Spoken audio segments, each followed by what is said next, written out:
जय श्री कृष्ण दोस्तों। चलिए बुधवार की व्रत कथा को शुरू करते हैं। एक समय किसी नगर में एक बहुत ही धनवान साहूकार रहता था।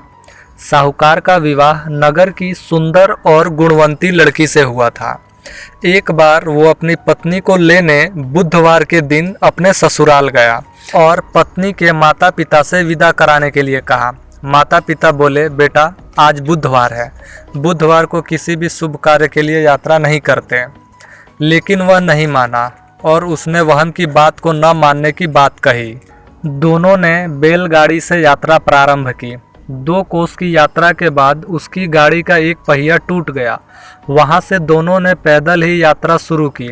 रास्ते में पत्नी को प्यास लगी तो साहूकार उसे एक पेड़ के नीचे बैठाकर जल लेने के लिए चला गया।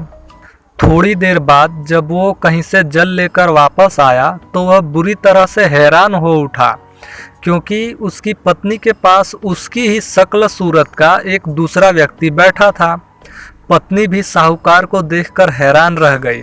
वह दोनों में कोई अंतर नहीं कर पाई। साहूकार ने उस व्यक्ति से पूछा, तुम कौन हो और मेरी पत्नी के पास क्यों बैठे हो? साहूकार की बात सुनकर उस व्यक्ति ने कहा, अरे भाई, यह मेरी पत्नी है। मैं अपनी पत्नी को ससुराल से विदा करा कर लाया हूँ, लेकिन तुम कौन हो जो मुझसे ऐसा प्रश्न कर रहे हो? साहूकार ने लगभग चीखते हुए कहा, तुम जरूर कोई चोर या ठग हो। यह मेरी पत्नी है, मैं इसे पेड़ के नीचे बैठाकर जल लेने गया था। इस पर उस व्यक्ति ने कहा, अरे भाई, झूठ तो तुम बोल रहे हो। पत्नी को प्यास लगने पर जल लेने तो मैं गया था। मैं तो जल लाकर अपनी पत्नी को पिला भी दिया है। अब तुम चुपचाप यहाँ से चलते बनो, नहीं तो किसी सिपाही को बुलाकर तुम्हें पकड़वा दूंगा। दोनों एक दूसरे से लड़ने लगे। उन्हें लड़ते देख बहुत से लोग वहाँ एकत्र हो गए। नगर के कुछ सिपाही भी वहाँ आ गए।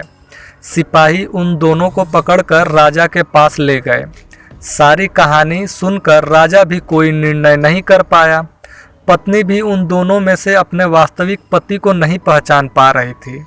राजा ने उन दोनों को कारागार में डाल देने को कहा। राजा के फैसले को सुनकर असली साहूकार भयभीत हो उठा। तभी आकाशवाणी हुई, साहूकार, तूने माता पिता की बात नहीं मानी और बुधवार के दिन अपने ससुराल से प्रस्थान किया। यह सब भगवान बुद्ध देव के प्रकोप से हो रहा है। साहूकार ने भगवान बुद्ध देव से प्रार्थना की कि हे भगवान बुद्ध देव, मुझे क्षमा कर दीजिए। मुझसे बहुत बड़ी गलती हुई। भविष्य में अब कभी बुधवार के दिन यात्रा नहीं करूंगा और सदैव बुधवार को आपका व्रत किया करूंगा। साहूकार की प्रार्थना से प्रसन्न होकर भगवान बुद्ध देव ने उसे क्षमा कर दिया। तभी दूसरा व्यक्ति राजा के सामने से गायब हो गया। राजा और दूसरे लोग इस चमत्कार को देखकर हैरान हो गए। भगवान बुद्ध देव की अनुकंपा से राजा ने साहूकार और उसकी पत्नी को सम्मान पूर्वक विदा किया। कुछ दूर चलने पर रास्ते में उन्हें बैलगाड़ी मिल गई। बैलगाड़ी का टूटा हुआ पहिया भी जुड़ा हुआ था।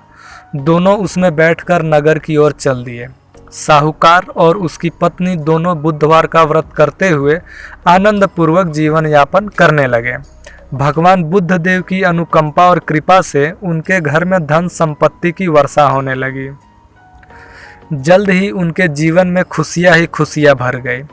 बुधवार का व्रत करने से स्त्री पुरुष के जीवन में सभी मंगल कामनाएं पूरी होती है। इसलिए दोस्तों, कभी भी हमें बुधवार के दिन कोई नई यात्रा नहीं शुरू करना चाहिए और ना ही कोई नया काम करना चाहिए। आपको अगर ये बुधवार की कथा पसंद आई हो तो लाइक और चैनल को सब्सक्राइब कर लीजिए। मैं आप सभी के लिए इसी तरह की व्रत कथाएं और भक्ति से जुड़ी सारी चीज़ें लाता रहता हूं। इसलिए चैनल के बेल आइकन को भी दबा लीजिए ताकि आपको नई नई अपडेट हमेशा मिलती रहे। मैं आपको मिलूँगा अगली वीडियो में। तब तक के लिए राधे राधे।